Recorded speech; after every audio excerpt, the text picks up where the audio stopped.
اعوذ باللہ من الشیطان الرجیم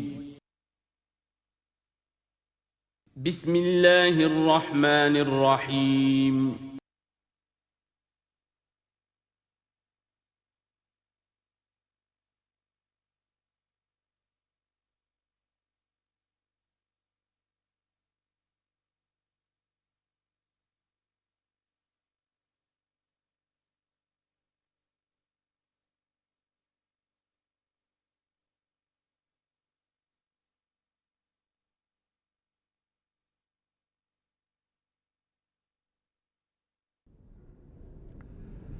بسم اللہ اولہ و آخرہ۔ پچھلی نشست میں جو گفتگو چل رہی تھی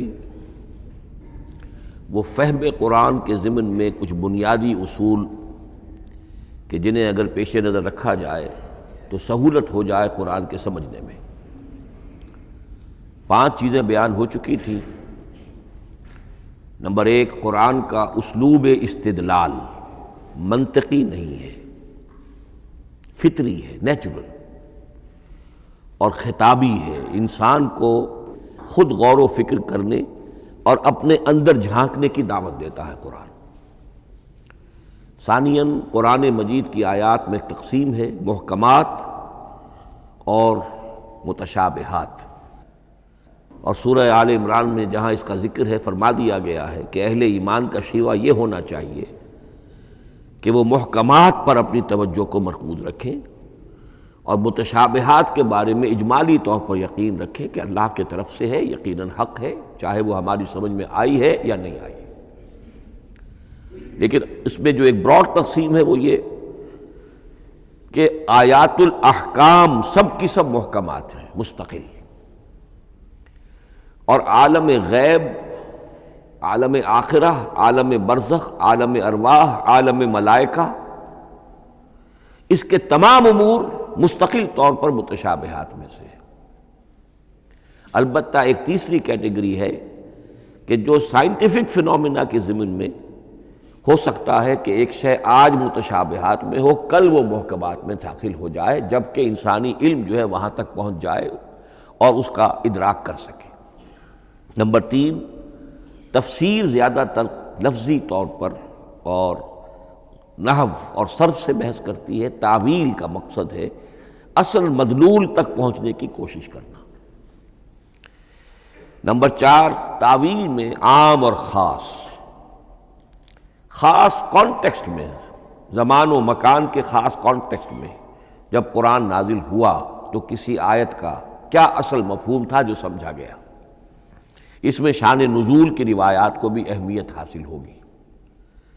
لیکن چونکہ قرآن مجید صرف اس دور کے لیے یا اس علاقے کے لوگوں کے لیے ہدایت نامہ بن کر نہیں آیا تھا، بلکہ پوری نوع انسانی کے لیے تا ابد الآباد، لہذا اسی میں وہ مضمر ہے، اس میں وہ ہدایت مضمر ہے کہ تعویل عام کر کے آیت کے الفاظ، ان کا در و بست اور آیت کا سیاق و سباق اس کے حوالے سے، اور القرآن یفسر بعضہ بعضا کے حوالے سے یقیناً جو ہے اس میں ابدی ہدایت جو مضمر ہے وہ بھی حاصل کی جا سکتی ہے۔ نمبر 5، تذکر اور تدبر کا فرق، یہ دونوں الفاظ قرآن کے ہیں۔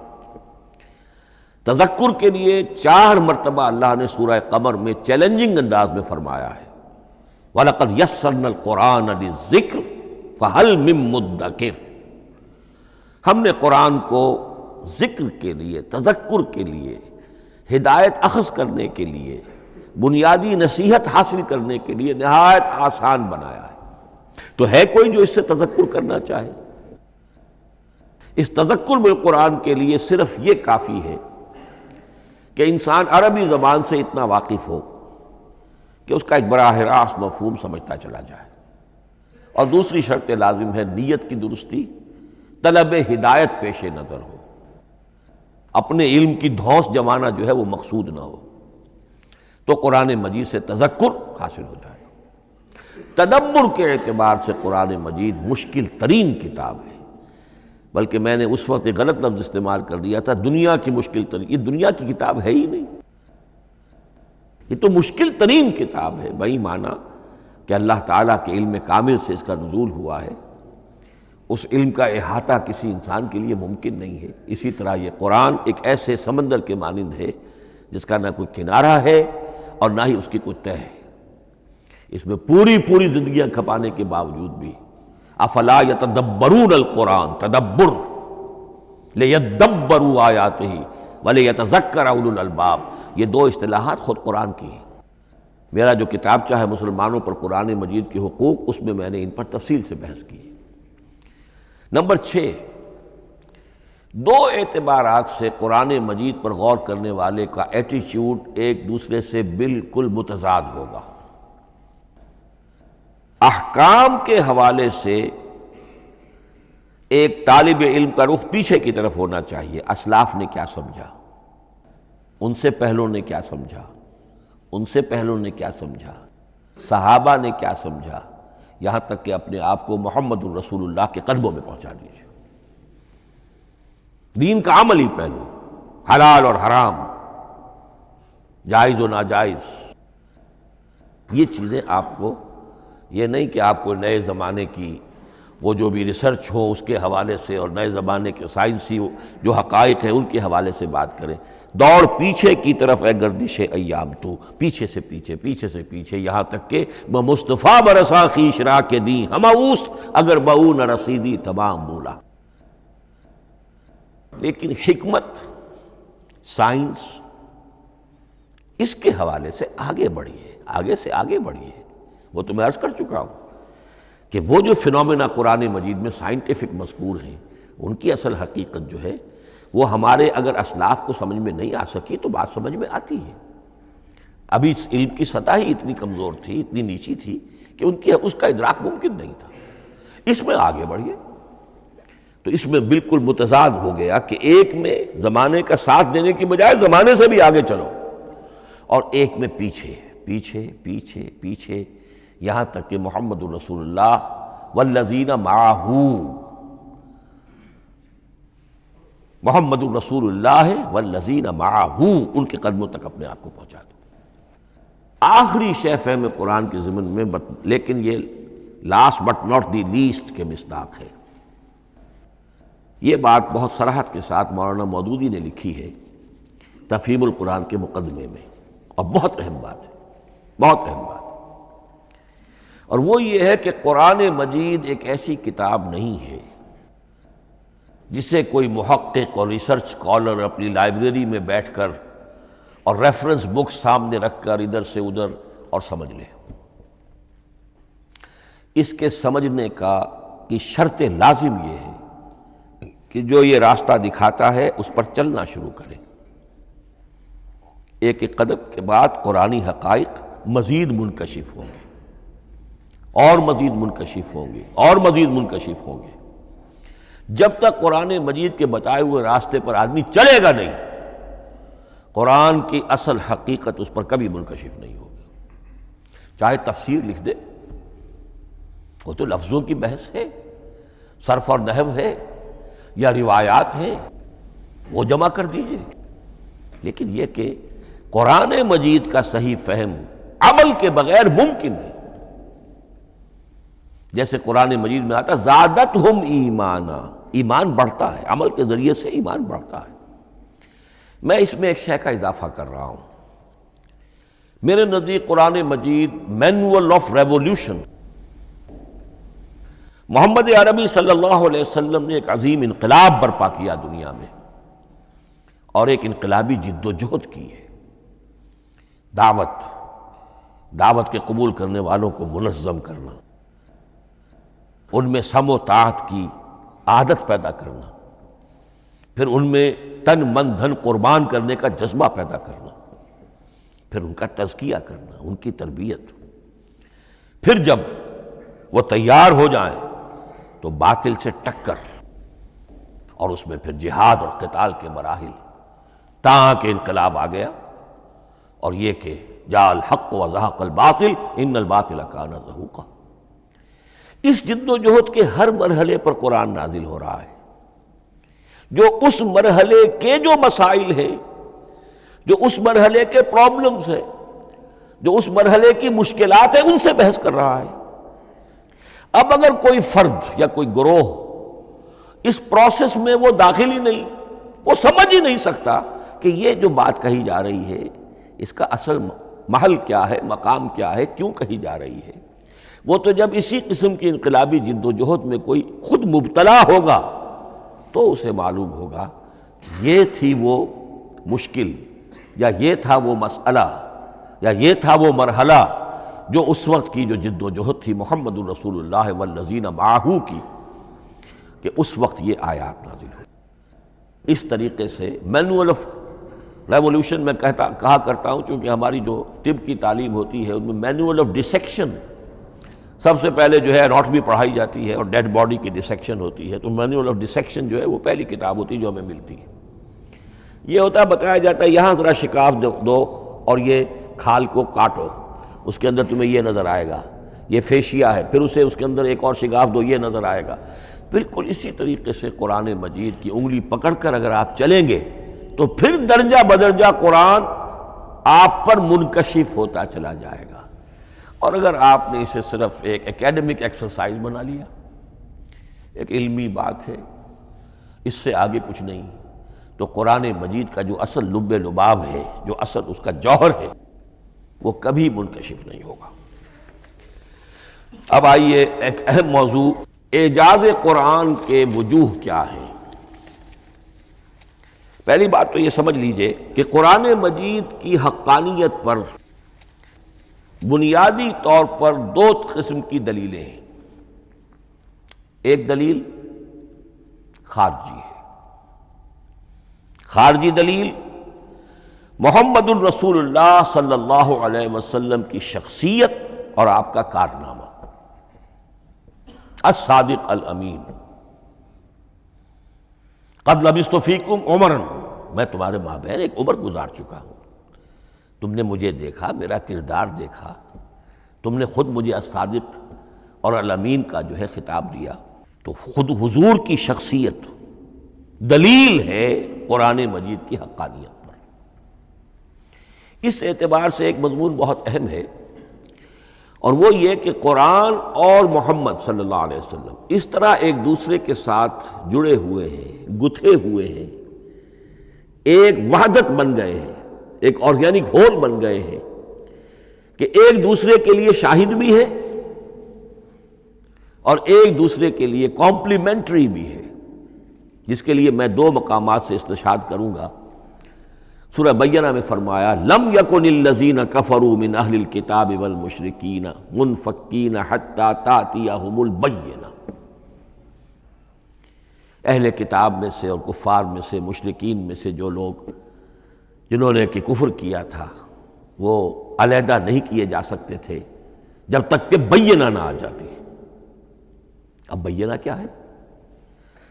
رسول من اللہ یتلو صحفا مطہرۃ فیہا کتب قیمہ، بینہ دو چیزوں سے مل کر بنی، رسول من اللہ یتلو صحفا مطہرۃ فیہا کتب قیمہ، رسول اور قرآن مل کر بینہ ہے، رسول کی شخصیت بین ہے، اور یہ قرآن مجید کے لیے دلیل ہے۔ دوسری طرف قرآن مجید محمد کی رسالت کا ثبوت ہے، جیسے کہ آپ دیکھتے ہیں یاسین والقرآن الحکیم انک لمن المرسلین، والقرآن الحکیم، قسم ہے اس قرآن حکیم کی، یعنی یہ قرآن حکیم گواہ ہے، شاہد عادل ہے کہ اے محمد آپ اللہ کے رسول ہیں۔ محمد کی شخصیت، حقانیت قرآن پر دلیل، قرآن محمد کی رسالت پر دلیل، ایک دوسرے کے شاہد۔ دوسرا مقام سورہ طلاق کا ہے، قد انزل الیکم ذکرا، دیکھو لوگو اللہ نے تمہارے لیے یاد دہانی ذکر نازل کر دیا ہے۔ وہ یاد دہانی کیا ہے؟ رسولا یتلو علیکم آیات اللہ مبینات، اللہ کا ایک رسول جو تمہیں پڑھ کر سنا رہا ہے اللہ کی آیات بینات۔ یہ دونوں چیزیں مل کر بینہ بنا، دونوں چیزیں مل کر ذکرا بنا۔ اس حوالے سے یہ دونوں چیزیں ایک دوسرے کے ساتھ یوں سمجھیے کہ اس طریقے سے گتھی ہوئی ہیں دونوں حقیقتیں، اس طرح جمع ہیں کہ ایک دوسرے سے جدا نہیں کی جا سکتی۔ اگلی بات یہ سمجھیے کہ قرآن مجید محمد الرسول اللہ کا اصل معجزہ، بلکہ اس سے آگے بڑھ کر ایک لفظ استعمال کروں گا، واحد معجزہ ہے۔ آپ شاید حیران ہو کہ اور بھی تو معجزات بیان ہوتے ہیں حضور کے، لیکن میری بات سمجھیے، غور کیجیے۔ ان واقعات سے مجھے انکار نہیں ہے، لیکن جو بات میں کہنا چاہتا ہوں اس کو اچھی طرح سمجھیے۔ معجزہ کہتے کسے ہیں؟ معجزہ عاجز کر دینے والی شے۔ اس معجزے میں دو چیزیں ہونی لازم ہیں، دعویٰ اور تحدی، چیلنج۔ جب کہ کوئی خرق عادت کوئی شے پیدا ہو جائے، خرق عادت اسے کہتے ہیں کہ فزیکل لا ایک ہے، پانی، واٹر کیپس اٹس سرفیس، حضرت موسیٰ کا عصا اس پر لگا اور سمندر پھٹ گیا، خرق عادت ہے۔ یعنی جو عادی قانون ہے، عام طور پر جو قوانین طبعیہ ہیں، ان کا پھٹ جانا، ختم ہو جانا، ٹوٹ جانا، اور کسی حقیقت کا اس میں سے ظاہر ہو جانا جو ان فزیکل لاز کے خلاف۔ آگ کے بارے میں قانون کیا ہے؟ وہ جلاتی ہے، لیکن یہ کہ یہ معجزہ ہے، یہ خرق عادت ہے کہ حضرت ابراہیم آگ میں ڈالے گئے، اس نے نہیں جلایا، یا نارو کونی بردن و سلام علی ابراہیم۔ تو خرق عادت کو اب دو قسموں میں آپ سمجھیے۔ ایک خرق عادت وہ ہے جو دعوے کے ساتھ پیش کیا جائے، اپنی صداقت، اپنی رسالت کی حقانیت اور صداقت کے ثبوت کے طور پر، اور اس میں چیلنج کیا جائے کہ آؤ مقابلہ کر لو۔ وہ اس رسول کا اصل معجزہ ہوتا ہے۔ ایک خرق عادت وہ ہے جو اللہ تعالیٰ اپنے نیک بندوں کی بزرگی کو ظاہر کرنے کے لیے، غیر انبیاء کے لیے بھی کرامات جنہیں ہم کہتے ہیں ہو جاتی ہے۔ بہت سے صحابہ سے وہ کرامات ثابت ہیں۔ حضرت عمر رضی اللہ تعالی عنہ کو شام کا میدان جنگ دکھا دیا گیا، یا ساریۃ الی الجبل کے الفاظ آپ نے فرمائے۔ ابھی تو ٹیلی ویژن کہیں نہیں تھا، ابھی یہ سارے وسائل و ذرائع موجود نہیں تھے، یہ خرق عادت ہے۔ غیر نبی کے لیے اسے ہم کہیں گے کہ یہ کرامات ہے۔ نبی کے لیے لفظ معجزہ اختیار کر لیا جاتا ہے، لیکن معجزہ اس کو نہیں کہنا چاہیے، اصل میں یہ بھی نبی کے لیے کرامات کے درجے کی شے ہے جو اس سے بلند ہے۔ معجزہ وہ ہے جسے کوئی نبی دلیل کے طور پر پیش کرے اور اس پر چیلنج کرے کہ آؤ اور مقابلہ کرو۔ مثلا حضرت موسیٰ علیہ السلام کو دو معجزے دیے گئے، اور اس میں سے جو سانپ بن جانا تھا لاٹھی کا، وہ معجزہ ہے جس پر چیلنج بھی آیا اور ساحروں سے مقابلہ بھی کیا، اور ساحر شکست کھا گئے، عاجز آ گئے۔ القی السحرۃ ساجدین، وہ سارے جادوگر جو ہیں فوری طور پر بے اختیار سجدے میں گر گئے۔ آمنا برب موسیٰ و ہارون، ہم ایمان لے آئے موسیٰ اور ہارون کے رب پر۔ یہ معجزہ ہے۔ اس معنی میں محمد الرسول اللہ صلی اللہ علیہ وسلم کا معجزہ صرف قرآن حکیم۔ قرآن مجید میں آپ سورہ انعام میں بھی دیکھیں گے بہت ہی شدت کے ساتھ، سورہ بنی اسرائیل میں دیکھیں گے بڑی تفصیل کے ساتھ معجزے طلب کیے گئے۔ آپ اس مکے کی سرزمین میں ابھی ہمارے دیکھتے ہی دیکھتے چشمہ نکال دیجئے، ہم مان لیں گے آپ اللہ کے رسول ہیں۔ آپ ہماری نگاہوں کے سامنے آسمان پر چڑھ کر دکھائیے، پھر وہاں سے کتاب لے کر اتریے، پھر ہم سمجھ لیں گے آپ اللہ کے رسول ہیں۔ آپ کے لیے چشم زدن میں کوئی محل سونے کا چاندی کا تیار ہو جائے، مان لیں گے آپ کو اللہ کے رسول ہیں۔ آپ اس بے آب و گیا وادی میں فوراً ایک باغ جو ہے اپنے لیے بنا کے دکھا دیں، مان لیں گے کہ آپ اللہ کے رسول ہیں۔ ایسے تمام مطالبات پر اللہ تعالیٰ کی طرف سے کوڑا جواب ملا، اللہ اس قسم کی کوئی شے نہیں دکھائے گا۔ بلکہ سورہ انعام جب ہم پڑھیں گے وہاں تو بہت ہی واقعہ یہ ہے کہ اس کو پڑھ کر رقت طاری ہوتی ہے کہ ایک موقع پر ایسا محسوس ہوتا ہے کہ حضور صلی اللہ علیہ وسلم کی طبیعت مبارکہ میں یہ خیال پیدا ہو گیا کہ اللہ کو ایسی شے ان کو دکھائی دی جائے تاکہ چپ تو ہو جائیں، نہ بھی مانیں گے چپ تو ہوں گے، ورنہ تو عوام کے سامنے ان کی دلیل مجھ پر قائم ہو رہی ہے کہ بھائی یہ رسالت کے مدعی ہے، ہم کہتے ہیں معجزہ دکھاؤ، معجزہ نہیں دکھاتے، تو پوزیشن میری جو ہے کمزور ہو رہی ہے۔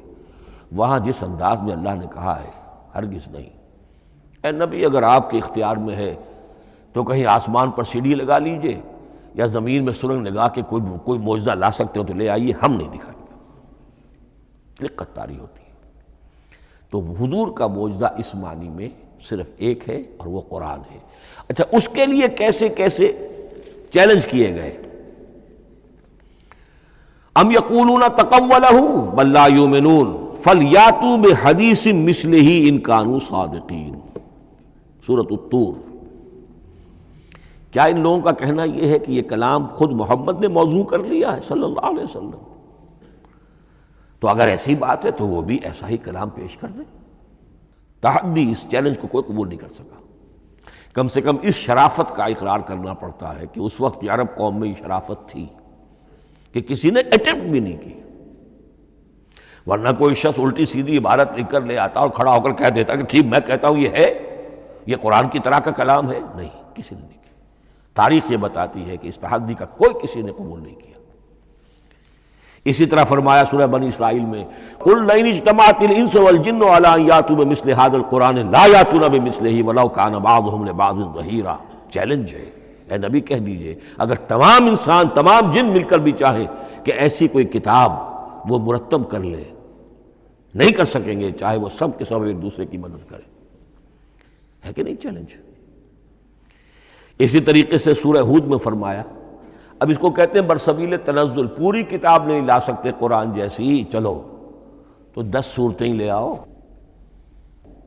قُلْ فَاتُوا بِعَشْرِ سُوَرٍ مِثْلَهُ مُفْتَرَيَاتٍ، اے کہیے اے نبی، سورہ ہود کی آیت نمبر 13 ہے، اس جیسی کوئی 10 صورتیں لے آؤ۔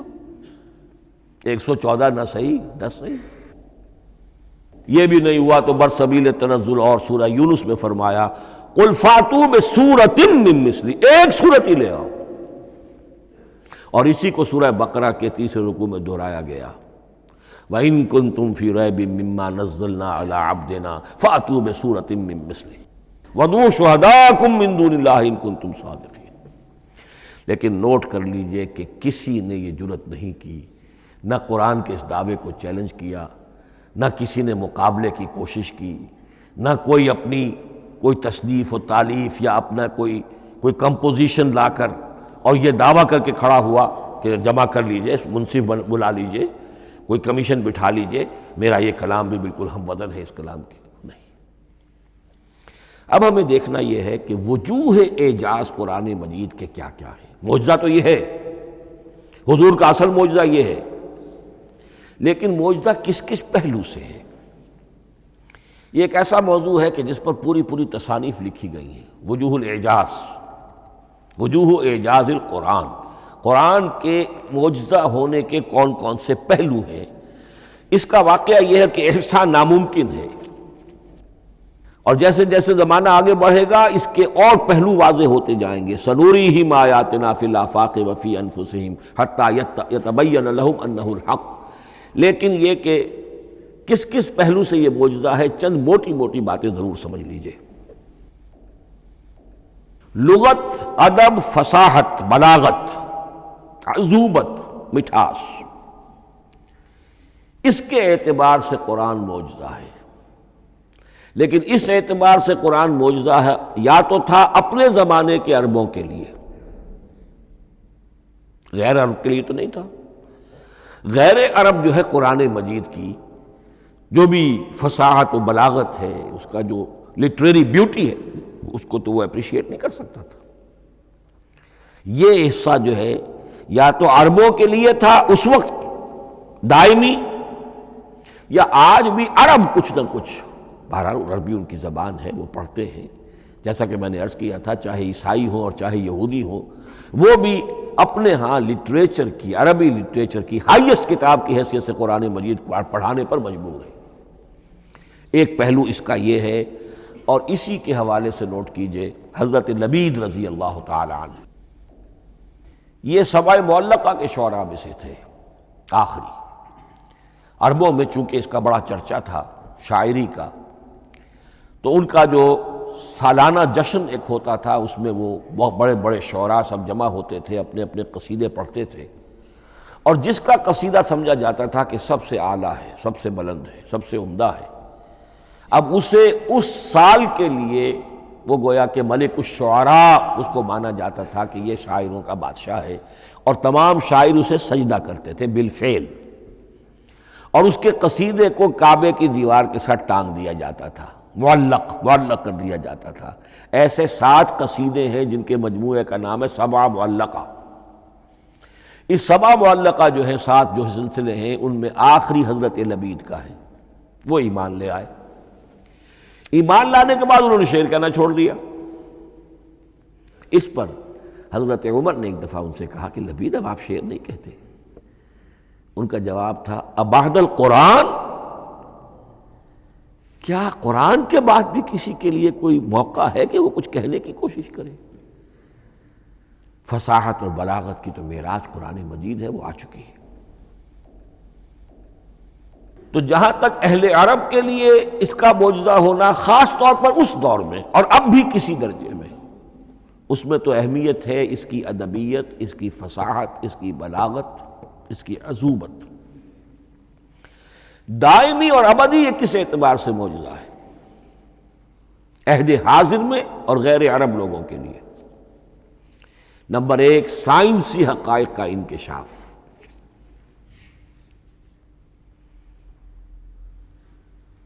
جس طریقے سے کہ یہ سائنسی حقائق منکشف ہوتے چلے جا رہے ہیں ابدی طور پر۔ میں ڈاکٹر مورس بکائی کا حوالہ دے چکا ہوں اور پروفیسر ڈاکٹر کیتھل مور کا حوالہ دے چکا ہوں، ان کو ذہن میں رکھیے۔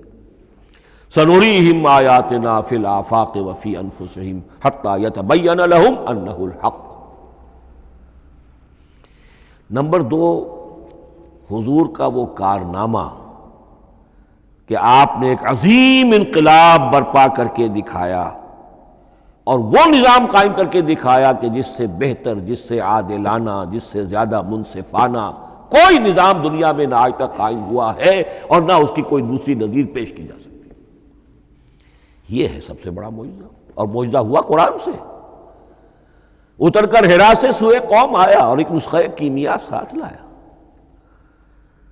یہ سارا معجزہ جیسا کہ میں نے شروع میں عرض کیا ہے، محمد اور قرآن دونوں مل کر بینہ بھی ہے تو رسول من اللہ یتلو صحفا مطہرۃ فیہا کتب قیمہ، اور قد انزل الیکم ذکرا رسولا یتلو علیکم آیات اللہ المبینات۔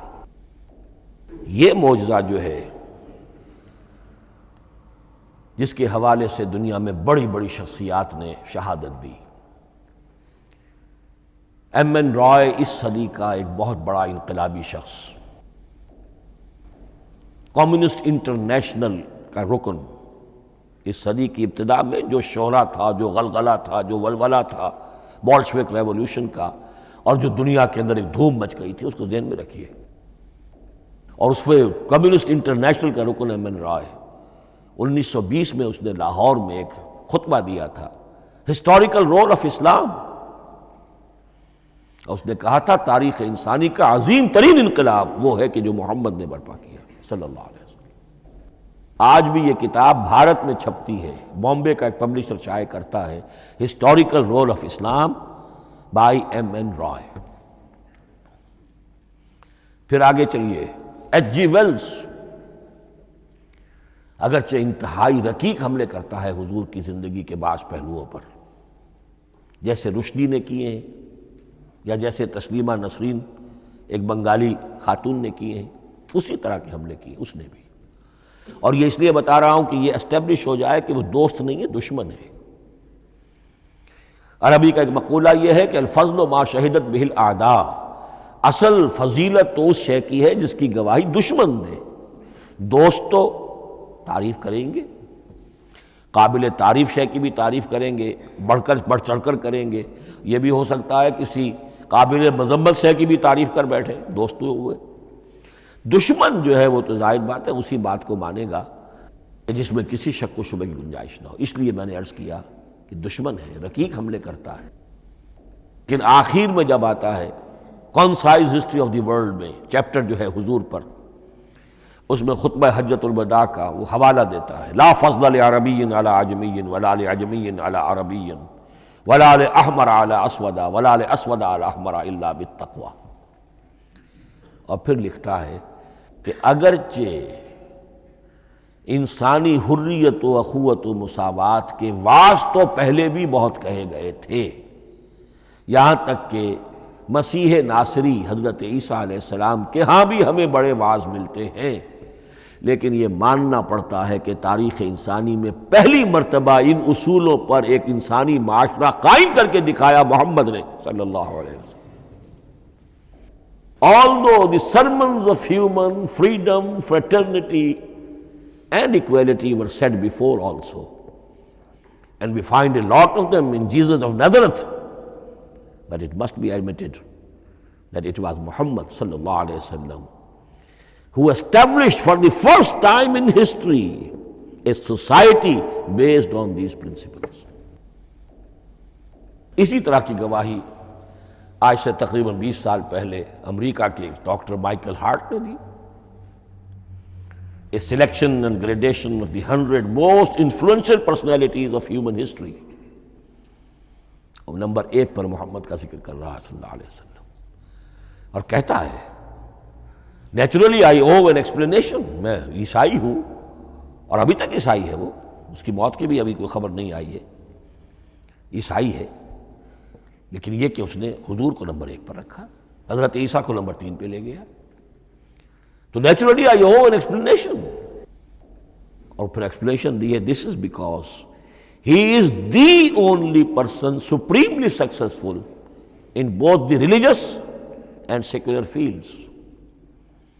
یہ دونوں میدان جو ہے مذہب اور روحانیت اور دوسری طرف سیاست اور حکومت اور ریاست، ان دونوں میدانوں میں بیک وقت انتہائی کامیاب انسان صرف ایک ہے، اور وہ محمد ہے صلی اللہ علیہ وسلم۔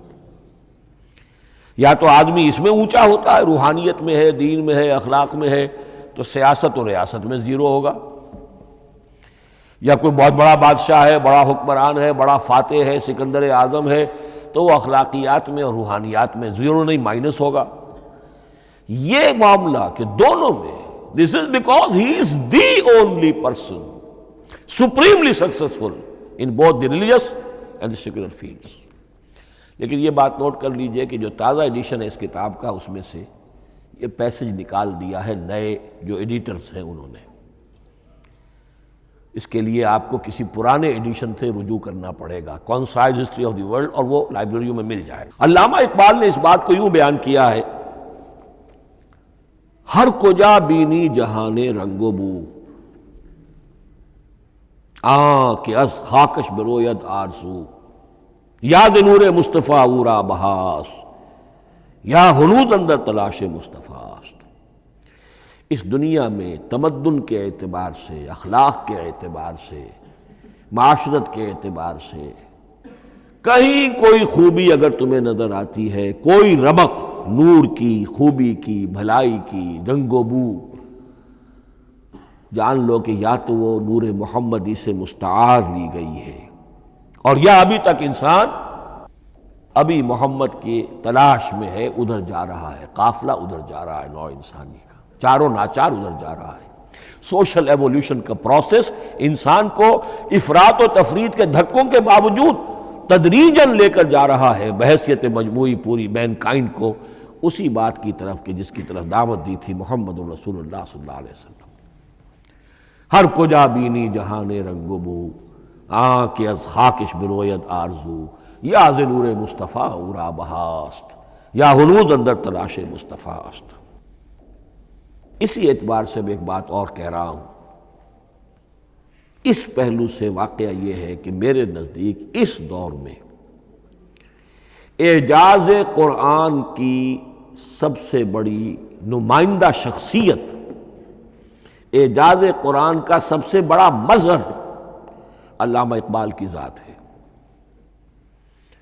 20ویں صدی کا مفکر، فلسفی، مشرق و مغرب کے فلسفے پڑھ چکا، قدیم اور جدید فلسفہ سب کا مطالعہ کیا، اور اس کے بعد اس کو قرآن کی حقانیت پر جو یقین نظر آیا ہے، قرآن کی عظمت جس طرح اس پر منکشف ہوئی ہے، وہ واقعہ یہ ہے کہ مجھے کم سے کم اپنی محدود معلومات کی حد تک عظمت قرآن کا وہ انکشاف کسی دوسرے شخص پر نظر نہیں آتا۔ انہوں نے جس طریقے سے مرثیے کہے ہیں کہ مسلمان قوم نے کس طرح قرآن کو چھوڑا ہوا ہے، واعظ ہے تو قرآن سے نہیں، کہیں اور سے۔ تربیت اور تزکیہ نفس ہے تو اس کا تعلق قرآن سے نہیں، وہ بھی کچھ اور مستعار چیزیں ادھر سے ادھر سے لے لی ہیں۔ فلسفے ہیں تو کہیں اور سے لے لیے ہیں، قرآن سے حکمت جو ہے وہ اخذ نہیں کی گئی ہے۔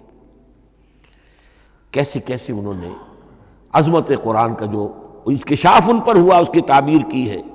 کتاب زندہ قرآن حکیم، حکمت او لا یزال است و قدیم، حرف اورا ریب نئے، تبدیل نئے، آیاش شرمندہ تعویل نئے، فاش گویا ماں سے در دل مضمر است، یہ کتابیں نیز چیزیں دیگر است، مثل حق پنہاؤ ہم پیداستو، زندہ و پائندہ و گویاستو، چون بجاں در رفت جہاں دیگر شود، جہاں چو دیگر شد جہاں دیگر شود۔ میں اس میں خاص طور پر دو اشعار آپ کو اس وقت سنانا چاہتا ہوں۔ انہوں نے حضور سے مناجات کرتے ہوئے دو اشعار کہے ہیں، اس سے آپ کو اندازہ ہوگا کہ انہیں کتنا یقین تھا کہ میرے سارے فکر کا منبع قرآن حکیم ہے۔ کہتے ہیں گر دلم آئینہ بے جوہر است، اے اللہ کے رسول صلی اللہ علیہ وسلم، اگر میرا دل اس آئینے کے مانند ہے جس میں چمک نہیں ہے، ور بحرفم غیر قرآن مضمر است، اور اگر میرے پیغام میں قرآن کے سوا کوئی شے شامل ہو گئی ہے، قرآن کے سوا کوئی چیز اس میں چھپی ہوئی ہے، مضمر ہے، پردہ ناموس فکرم چاک کن، تو میرے فکر کی ناموس کے دھجیاں بکھیر دیجئے۔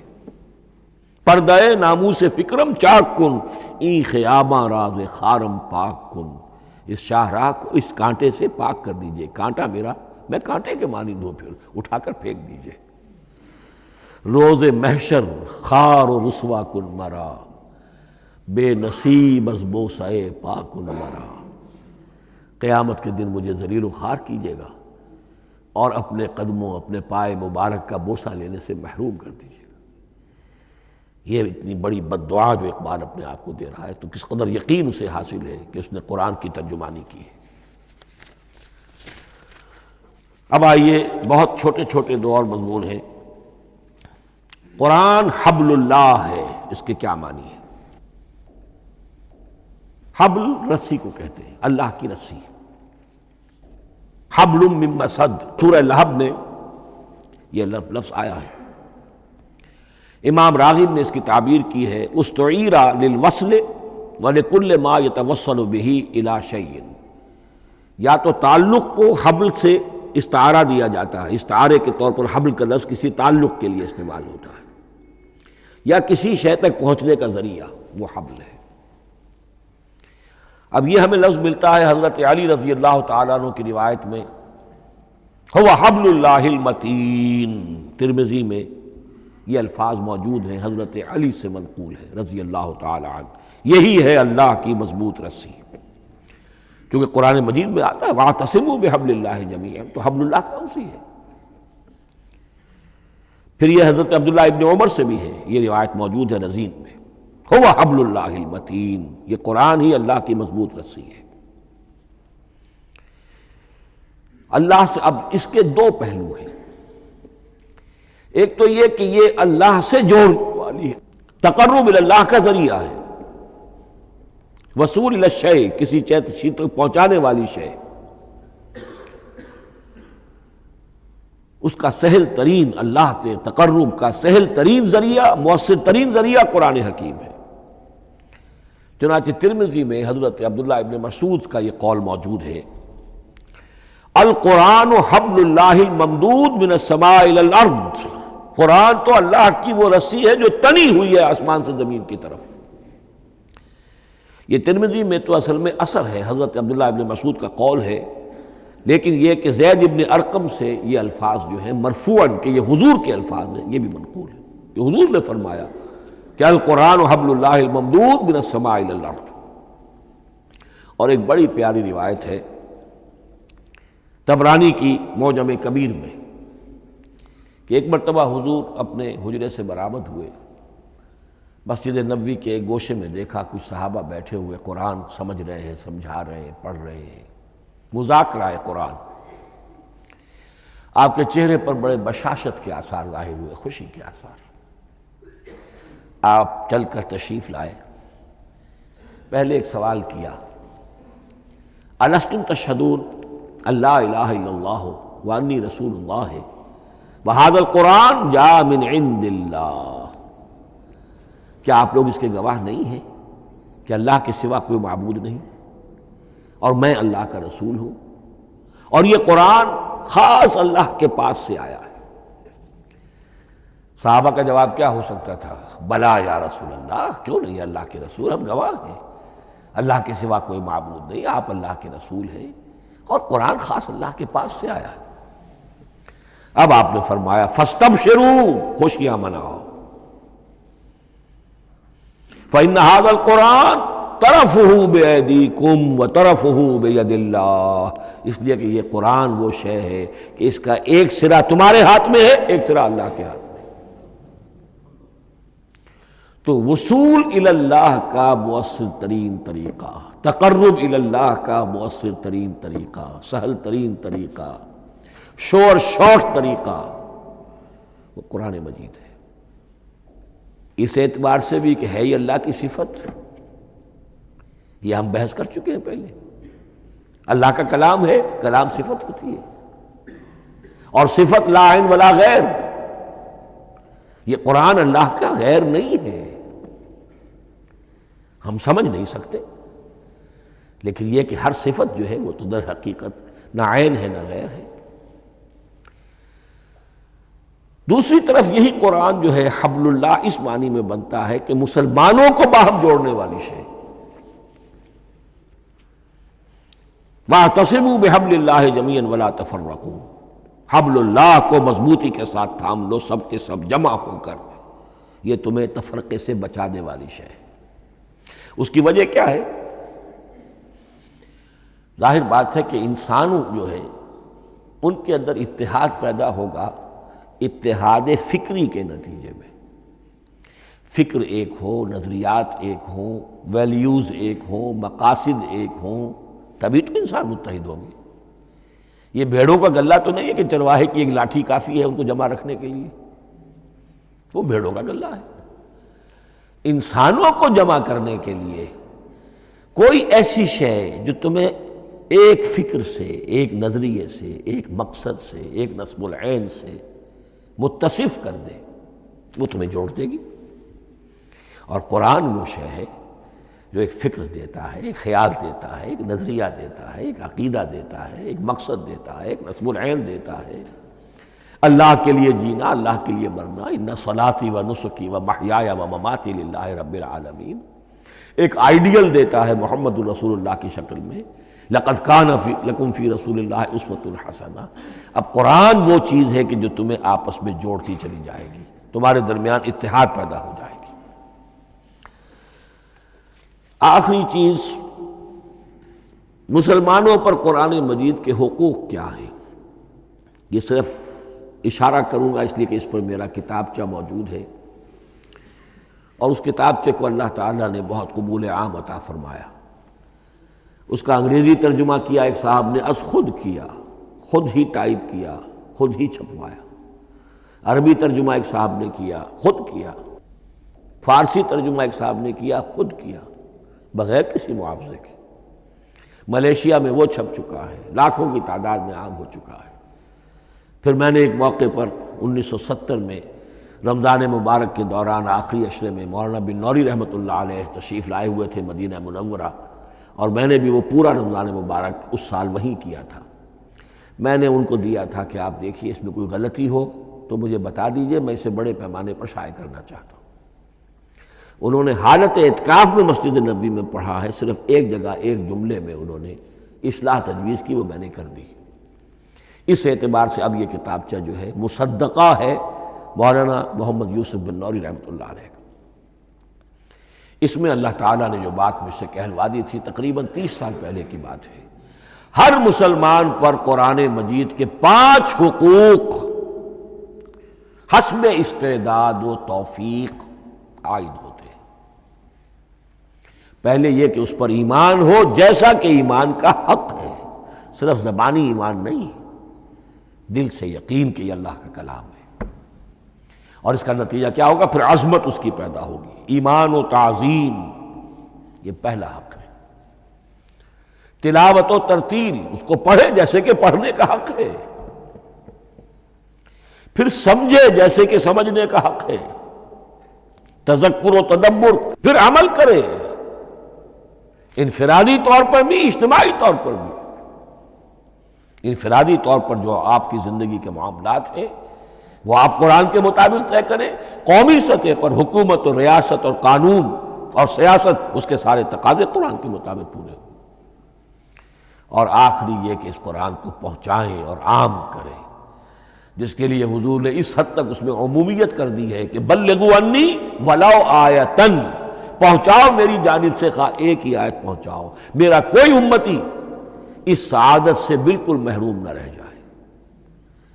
اول تو خیرکم من تعلم القرآن وعلمہ، تم میں سے بہترین لوگ وہ ہیں جو اسی کے لیے اپنے آپ کو وقف کر دیں، قرآن پڑھیں اور پڑھائیں، سیکھیں اور سکھائیں، سمجھیں اور سمجھائیں۔ اس لیے کہ سمجھنے اور سمجھانے، سیکھنے اور سکھانے، پڑھنے اور پڑھانے کا بھی کوئی ایک لیول تو نہیں ہے، ایک عام لوگوں کی سطح ہے، ایک ان سے اوپر کی سطح ہے، ایک انٹلیکچوئلز کی سطح ہے، ایک جینیس لوگوں کی سطح ہے۔ ان تمام سطحوں پر قرآن کو سمجھانے کے لیے، پہنچانے کے لیے خود بھی تو اوپر اٹھنا پڑے گا، خود اسے سیکھنا پڑے گا، خود اس کی گہرائی میں غوطہ زنی کرنی پڑے گی، اور یہ ایک لائف لانگ پروسیس ہے، یہ کوئی پارٹ ٹائم جاب نہیں ہے، یہ کوئی صرف پیس ٹائم نہیں ہے، یہ کوئی ہابی نہیں ہے، ہمہ وقت ہمہ تن، خیرکم من تعلم القرآن وعلمہ۔ اب آخری بات بتا رہا ہوں، اور وہ یہ ہے کہ قرآن مجید وحی باللفظ ہے، صرف وحی بالمعنی نہیں ہے۔ یہ بحث اصل میں کیونکہ ہمارے پڑھے لکھے طبقے میں کچھ زیادہ ہو جاتی ہے، خاص طور پر جو مشنری اسکولوں وغیرہ میں پڑھے ہوں اور عیسائیت اور اس کے عقائد اور اس کے فلسفے کی کوئی تھوڑی بہت ان کو کوئی چھوت لگ گئی ہو۔ عیسائیوں کے ہاں یہ عقیدہ ہے، اجماعی عقیدہ ہے کہ وحی بالمعنی ہوتی ہے، یعنی وحی کا ایک مفہوم ہے جو نبی پر اتار دیا جاتا ہے، پھر نبی اپنے الفاظ میں اسے ادا کرتا ہے۔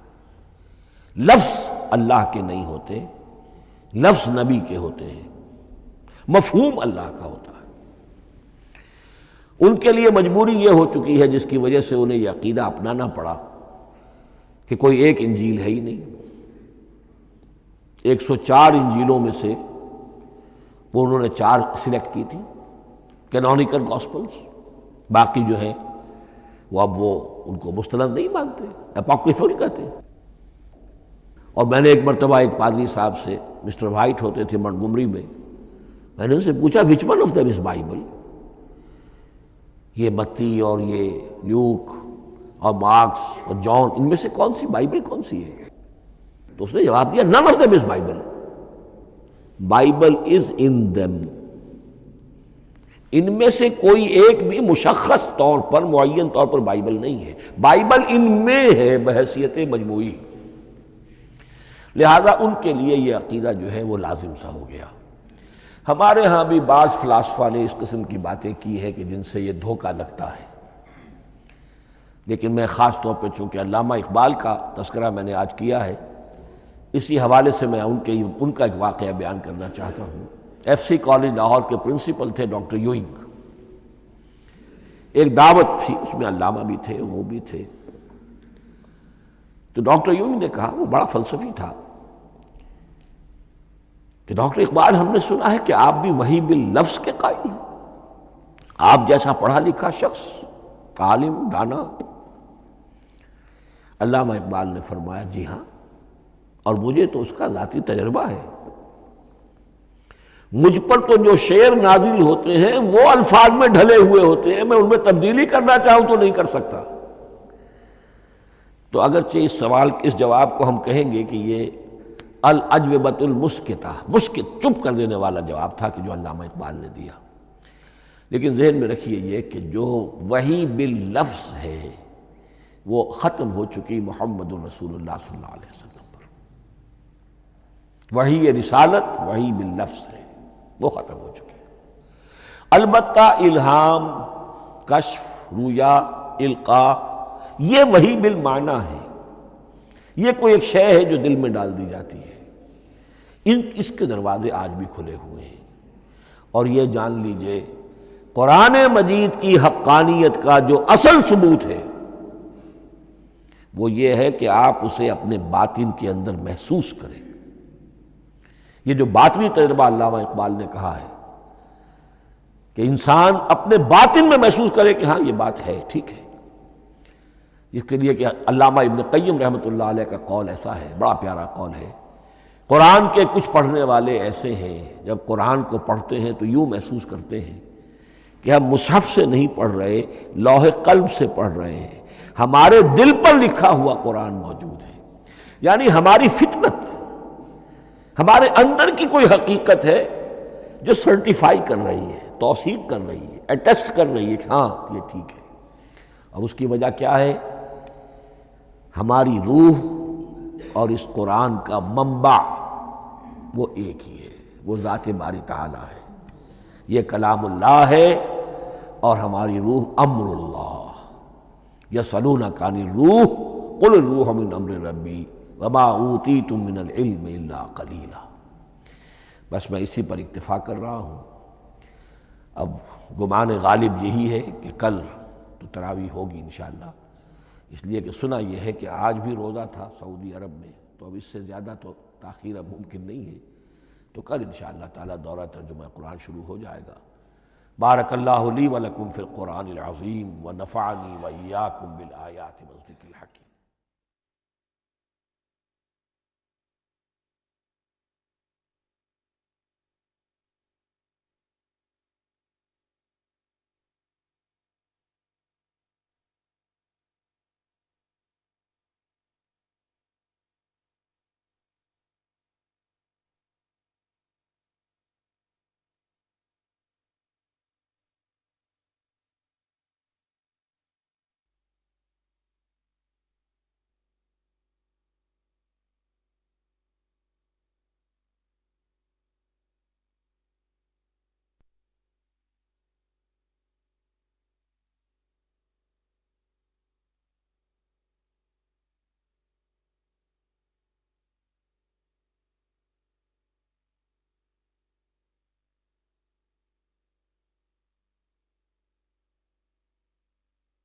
أعوذ بالله من الشيطان الرجيم.